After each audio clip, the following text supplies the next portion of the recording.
Vamos conversar agora com o Pedro Cortes, que é professor do Instituto de Energia e Ambiente da USP. Tudo bem, professor? Bem-vindo ao Agora CNN. Boa tarde, Tainá. Boa tarde a todos que nos acompanham. Prazer falar com vocês. Professor, eu queria primeiro trazer uma explicação para o que está acontecendo, essa seca. O senhor, enfim, a gente está vendo toda a movimentação das autoridades para evitar maiores danos, inclusive o desabastecimento de comida e água. Como é que a gente explica o que está acontecendo nos estados do norte? Depois eu quero que o senhor fale também um pouquinho sobre o Rio Grande do Sul, que enfrenta temporais e grandes enchentes paralelamente. Bom, na verdade, Tainá, a causa é a mesma. São efeitos do fenômeno El Niño. O El Niño, ele provoca aumento de chuvas na região sul e redução de chuvas no norte e nordeste. Até este momento, este El Niño ele vem se comportando dentro da normalidade, dentro de um padrão climático que nós poderíamos considerar como normal, embora haja previsão de um super El Niño, que ele possa evoluir para um super El Niño durante o verão, até o final do ano e nos meses subsequentes. Entretanto, o que nós temos verificado é que as consequências do El Niño, elas têm se apresentado de maneira muito mais intensa do que o usual. Então, quando chove no Rio Grande do Sul, chove muito, e quando falta chuvas na região norte e nordeste, realmente nós temos esse cenário que foi apresentado, ou seja, uma redução significativa, né, no volume dos rios na região amazônica. Então, a explicação basicamente é a mesma, são consequências do fenômeno El Niño, porém, essas consequências, devido às mudanças climáticas, elas têm se apresentado de uma forma muito mais intensa do que o usual. Professor, em relação ao norte do país, eu falei aqui até com muita preocupação sobre o desabastecimento. A gente essa semana conversou com o ministro dos Transportes, o Renan Filho. Ele disse que o serviço de dragagem começa no Rio Amazonas agora no dia 6, que neste momento eles estão com toda a atenção voltada para lá, mas a gente vê que o governo não descarta totalmente a possibilidade de danos maiores à população. O quão preocupado devemos estar em relação ao desabastecimento, professor? A preocupação é muito grande porque o Amazonas ele depende fundamentalmente dos rios para o transporte de cargas, para o transporte de pessoas, né? E conforme a reportagem mostrou, várias cidades correm o risco de desabastecimento, daí a preocupação do governo estadual em adquirir cestas básicas para distribuir à população, e há também vários casos de jovens, né, de crianças que não conseguem ir à escola exatamente por conta da impossibilidade, né, de utilizar os rios para navegação. Então, é um cenário muito preocupante, inclusive pelo fato de que ele não é tão temporário assim, ele deve se manter pelo menos até o final do ano, e a partir do final do ano nós deveremos ter o retorno das chuvas, embora não num volume usual, né? Um volume um pouco menor do que o usual, mas isso vai ajudar a partir, né, do final de dezembro a reduzir um pouco esse impacto. Mas nós temos ainda todo o mês de outubro, novembro, dezembro, nós temos aí pelo menos 3 meses em que esse cenário, ele infelizmente, ele vai se acentuar. E lembrando, né, a população local depende fundamentalmente da navegação para o transporte de carga e transporte de pessoas. E essa navegação ela vai ficar impossibilitada em vários locais. Pelo que o senhor está vendo das medidas que estão sendo tomadas, teve até reunião aqui em Brasília com os ministros e governadores. Elas são suficientes ou é preciso um pouco mais para, pelo menos, se precaver, tentar, né? Porque a gente sabe que é, enfim, um fenômeno da natureza, por isso que, às vezes, até a autoridade foi esse ponto de atenção na conversa com o ministro Renan Filho que ele colocou, né? Olha, a gente está fazendo isso aqui, mas depende muito do comportamento, né, professor, da natureza mesmo, dos rios, enfim, a gente está fazendo o que pode. Na sua avaliação, é suficiente, professor? Veja, Tainá, o que eu vejo não é que a gente dependa tanto da natureza, a gente depende, infelizmente, da falta de ação antecipada e preventiva Com dos muita políticos. antecipação, né, professor? Exatamente. Por quê? não é de hoje que esses fenômenos extremos eles têm ocorrido. Nós tivemos há alguns anos também uma seca intensa na região amazônica. Nós tivemos recentemente, né, nos últimos 2 anos, a partir de 2020 até o final do ano passado, nós tivemos uma seca muito intensa no Rio Grande do Sul por conta do fenômeno Laninha. Ou seja, esses fenômenos naturais, eles têm se sucedido normalmente, mas as consequências têm se apresentado de uma forma muito mais intensa, e não é de hoje, ao longo aí dos últimos anos. Então, o que eu vejo é uma falta de percepção de urgência por parte dos políticos em relação às mudanças climáticas. Por quê?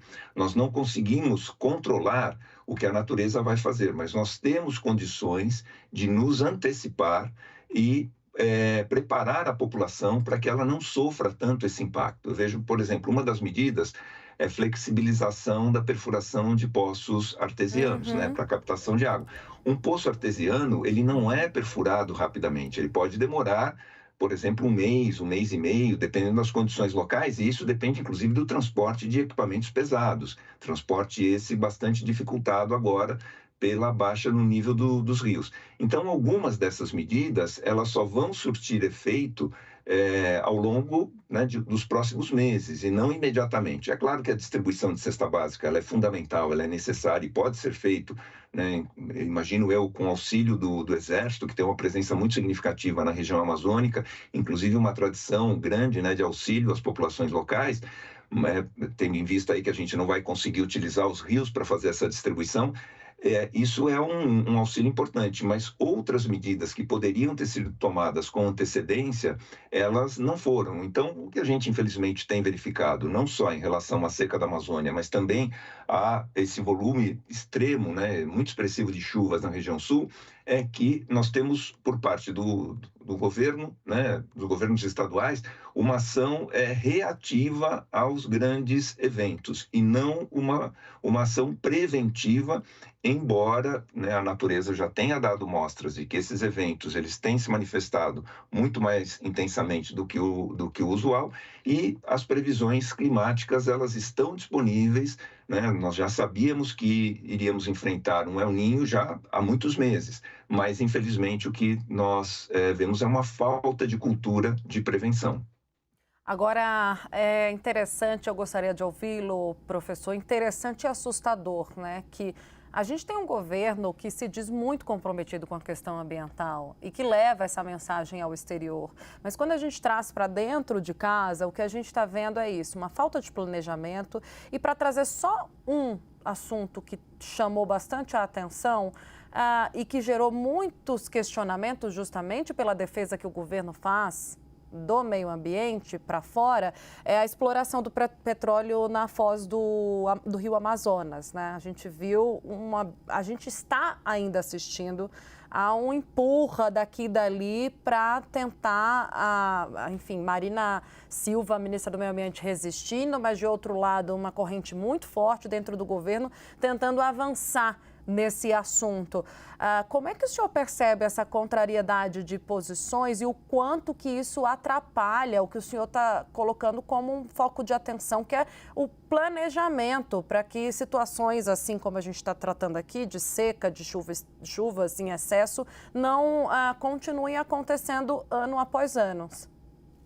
Bom, Tainá, eu tenho me manifestado bastante, de uma forma bastante crítica em relação a esse cenário que você compôs, porque eu vejo como muito adequada a postura, né, do presidente Lula em eventos internacionais, em seminários, em reuniões internacionais, em defesa de políticas climáticas, em defesa, né, de redução de gases de efeito estufa. Inclusive, ele já se manifestou que a primeira viagem que ele vai fazer agora após a cirurgia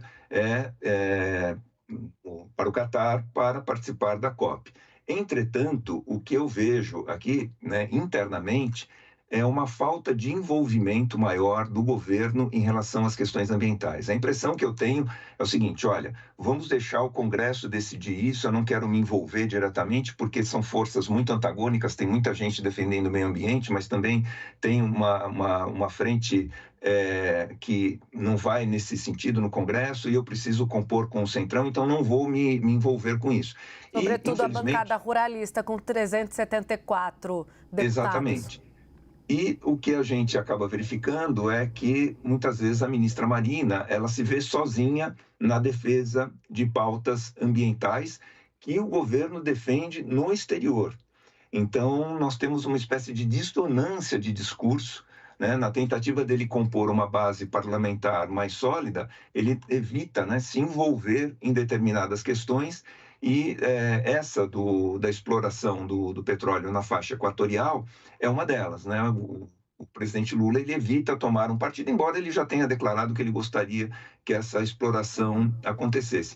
Então, isso acaba prejudicando muito a articulação de esforços dentro, né, do país para lidar com esses eventos extremos. Então, se o governo tomasse internamente uma posição mais proativa em defesa do meio ambiente, né, não que ele não esteja defendendo o meio ambiente, mas ele evita se envolver com isso diretamente, se ele se envolvesse, realmente o governo federal poderia funcionar como um catalisador de ações de enfrentamento às mudanças climáticas, tanto agora, no caso dessa seca, né, extrema na região amazônica, tanto em relação às chuvas da região sul. Porque o governo ele tem essa capacidade estrutural e tem a capacidade financeira e de planejamento para, como eu disse, servir de catalisador de esforços preventivos. Mas, infelizmente, o que a gente vê de maneira geral, em todos os níveis de governo, municipal, estadual e federal, é muitas vezes uma ação reativa.